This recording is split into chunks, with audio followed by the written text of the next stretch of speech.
Mohini Ekadashi.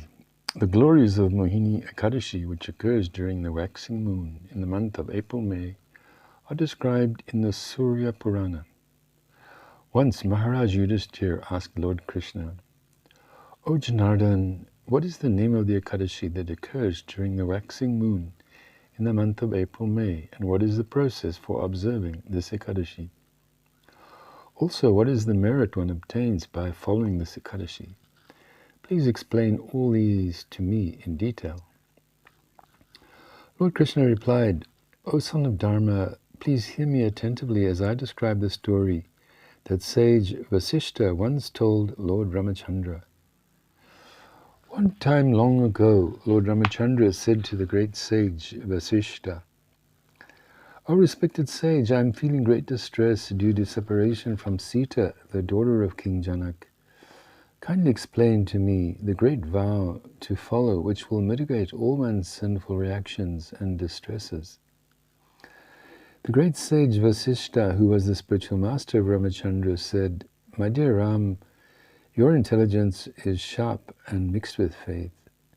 Moreover, your question is beneficial for the entire humanity. Just by chanting and remembering your all-auspicious holy names, all living entities can become purified and eligible to achieve all auspiciousness. Still, for the benefit of the ordinary people, I will describe to you about a great vow, O Lord Ram. The Ekadashi that occurs during the waxing moon in the month of April-May is famous as Mohini Ekadashi and is very auspicious. By following this Ekadashi, all one's sinful reactions, material miseries, and a network of illusion are destroyed. Now please hear attentively as I narrate the most pious topics of this Ekadashi. There was a beautiful city named Bhadravati, situated on the bank of the sacred river Saraswati, which was ruled by a king named Dutiman. O Lord Ram, this king was born in the dynasty of the moon, and he was tolerant and truthful. There was a pious and prosperous devotee of Lord Vishnu named Dhanapal, who also lived in that city. He was a Vaishya from the mercantile community by profession. For the benefit of the ordinary people, this devotee Dhanapal built many dharmshalas or guest houses, schools, temples of Lord Vishnu, charitable hospitals, wide roads, and marketplaces. He also made arrangements for distributing water and foodstuff. He dug wells for cool drinking water and ponds for clear water. He also built gardens for flowers and fruits. In this way, he properly utilized his wealth for the benefit of all, and thus successfully demonstrated the true meaning of his name. This pious devotee of Lord Vishnu, who was always peaceful, a benefactor of others, and engaged in devotional service to Vishnu, had 5 sons, namely Samana, Dutimana, Medhavi, Sukriti, and Drishtabuddhi. His son Drishtabuddhi was most sinful. He was extremely wicked, ill-natured, always engaged in bad association, and having illicit connection with unchaste women. He was also fond of gambling and drinking wine. He even took pleasure in killing and torturing other living entities. In this way, he engaged in all kinds of sinful activities and soon turned into an abominable son of a most pious father and was a disgrace to the family. He never showed respect to the demigods, guests, old forefathers, or Brahmins. He was constantly engaged in thinking of committing sinful activities and thus lived a contemptible life. The sinful rich Drishtabuddhi misused all his father's wealth in many useless activities, and thus lived a contemptible life. The sinful rich Drishtabuddhi misused all his father's wealth in many useless activities. He always ate abominable foodstuff and remained always absorbed in drinking wine. One day, on seeing his shameless son walking in the public place while placing his hand on the shoulder of a prostitute, Dhanapal became extremely hurt. On that very day, he threw out his spoiled son from the house. Drishtabuddhi then became bereft of everyone's affection, including from his father, mother, brothers, relatives, and friends. He was degraded from his position in caste society and the pious community and became an object of hatred for everyone. After being thrown out from his father's house, Drishtabuddhi continued his sinful propensities with the money he received by selling his personal clothes and ornaments. Soon that also came to an end. Gradually, due to lack of sufficient food, his body became weak and skinny. On realizing that he had become poor, his so-called deceitful friends left him, condemning him on various pretexts. Drishtabuddhi was now full of anxiety. He had no food nor clothes and was extremely afflicted with hunger. So he began to contemplate, what should I do now? Where should I go? By which means will I survive? After contemplating in this way, he decided that there was no other alternative than to start stealing for his survival. So with a desire to steal, he began to wander throughout the city.